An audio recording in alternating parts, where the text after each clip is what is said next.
Well, hi everybody, I'm Dan. And I'm Nicole. Welcome to Box of the Month. Hello. Uh, Happy holidays. yeah, happy holidays, happy New Year. We got a little bit of a special box this time, a little bit out of the ordinary. Before we do that though, I would like to just thank everybody who's been watching because the channel just recently went over 5,000 subscribers. Yay! So I really appreciate that and I'm looking forward to what happens in the future. Definitely. Yeah. Very cool. So shall we? Yes.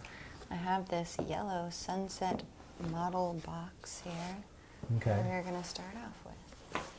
Okay, this is a tender, Southern Pacific tender, Okay. that I bought as a separate model, I think to swap with another tender that I have on an engine, and I'm not sure. It might be one of the engines in this box, I'm not sure. Oh, okay. But anyway, it's something I've been hanging on to for a while. If you kept them close together, is what you're saying. Yeah. Gotcha. Ooh. Brass. Brass. I'm just going to take this one because it's like, hanging out and I don't want it to drop off. Here you go. Yeah. For Okay, so you. this is an engine that is, it's actually a Great Northern 460 steam engine. Nothing. That is so pretty. Yeah, it's, Ooh, look at that. Look at the front and all the little lines. yeah, I like this one. I don't really model the Great Northern and I don't really model the steam era, but this one was just cool. I actually got it, I think, because I sold on eBay, I think I sold a Bachmann 460 that I wasn't happy with, and I think I bought this one to replace it. Oh. So it actually, if I recall, it runs pretty well. Needs to be painted. I even have some GN decals for it somewhere.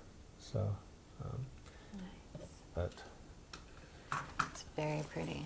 yeah. Oh, this one's box is starting to fall apart. Yeah, these are all old. Most of the brass that I have, I've bought used. Are So these all brass? I think so. Yeah, in this box. Ooh. That's what's special about it. This is, oh, this one says motor spins, no motion, driveline bad. This is another Great Northern engine. That is so pretty. This Oh, is, there's like red on it. yeah, that's deterioration from the foam.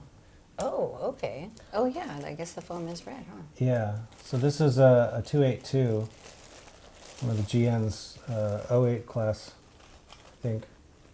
Yeah, 282s. So can you brush that off or like? Well, I was planning to paint the model eventually, so I would have So to. you weren't worried about it? No, I would have to take all that off anyway. That is a thing with older brass engines. Sometimes the foam packaging will deteriorate, and it makes color on the model. So, if you were a brass collector, that would be kind of not such a great thing. Yeah, you'd have to pack it differently, right? Yeah. Definitely. Yeah. If you're somebody like me who wants to actually paint the engine and turn it into a working engine, then it's not as big of a deal. But it's still kind of, something else to deal with. Right? Yeah, I it's just- an extra. Again, I don't really model the GN or the steam era, but these things are just so cool looking. It's very pretty. Yeah. I just really liked them. Oh, okay. So not brass, Well, this is brass, but actually. it has some brass on it. It's painted. Oh, it's painted. Okay. It's one that I worked on. This was actually my very first brass model, and I think maybe the only one that I bought new. This is a Southern Pacific MT4, There you go. and I actually painted this as number 4361, and I'd run it around a bit, but there were some things I weren't happy with, and I decided to refinish it, and then it ended up being a project, and I started doing some detailing on it too, which is why it's got some aftermarket parts. It's the first time I've really tried to detail a brass engine, so it's a little more work than plastic because it's harder to work with. I bet. So anyway, but this is one. When it's finished, it'll look nice with my Athearn MT4s. Again, not really modeling the steamer, but MT4s are just cool. So. You keep saying that after every single box, but yet another box comes, it has one of these models in it. Yeah. I'm just, pointing something out. Pointing something out. Yeah. Yep, just pointing something out. This one says, runs very well. Runs very well. I left notes to myself in some of these. Ooh. What is this one? Okay. Okay, so see, like, these are packed in yellow, which doesn't seem to do much, and if it does, it's a brass. The brass is kind of yellow. I mean, I don't know. Yeah. Why'd they pack that one in red? I don't know. Beyond me. So this is another Sunset engine, Santa Fe 280, which I also just liked because they're neat. So this is another one I'd like to paint and put sound in it and all that stuff eventually. I love all of these little features. I mean, it just makes it so much more realistic to see all of these little tiny details. All the piping and everything? Yes. Yeah, they look really neat. They look really good. One of the nice things about steam engines is you can see all the detail on the outside.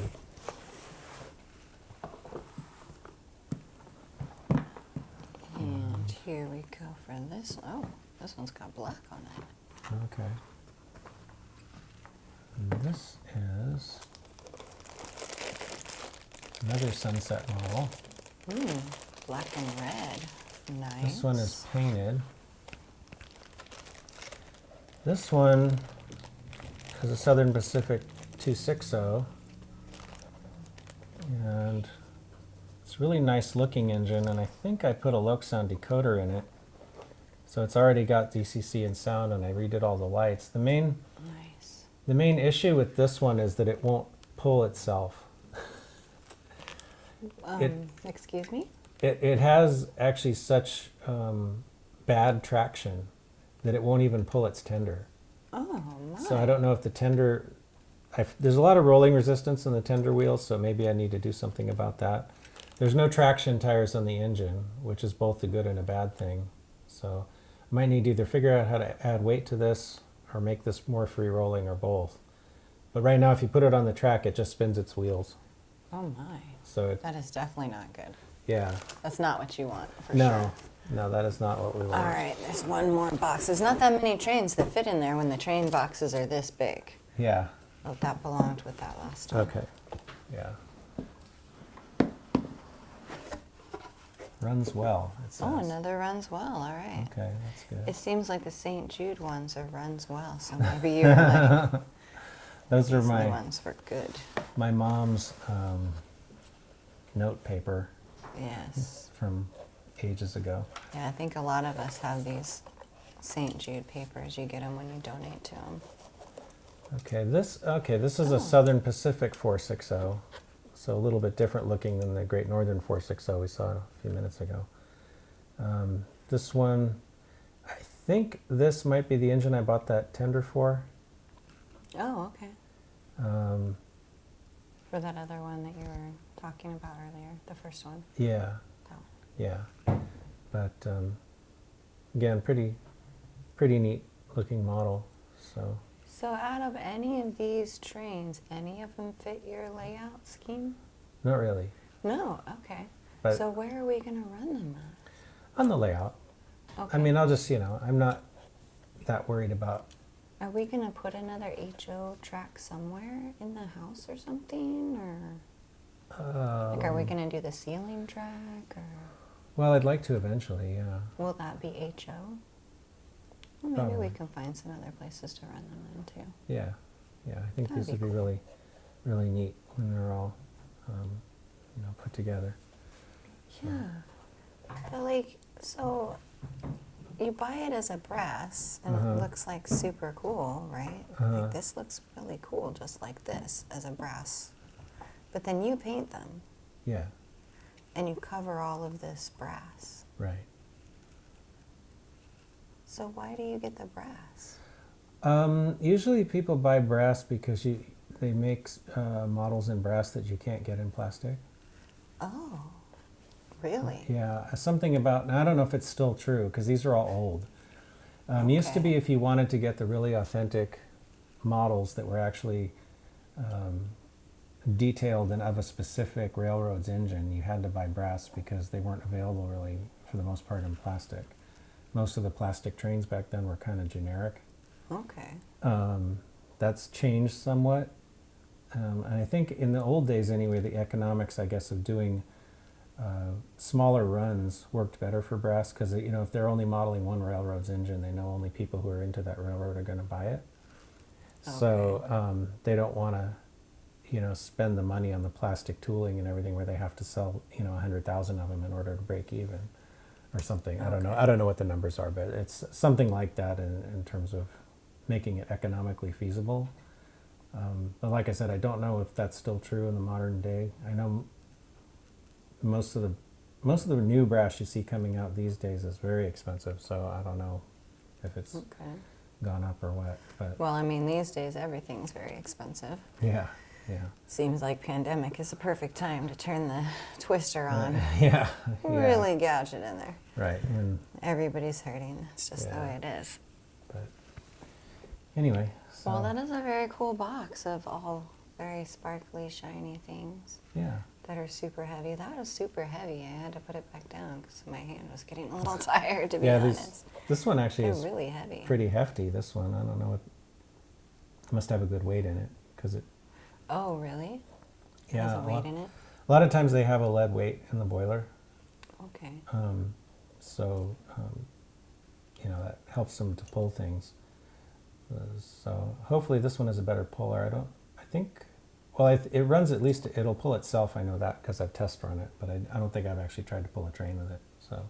Okay. But.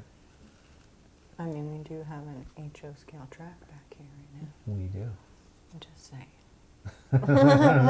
But, you know, that's for another time, maybe. Yeah. After this video. Yeah.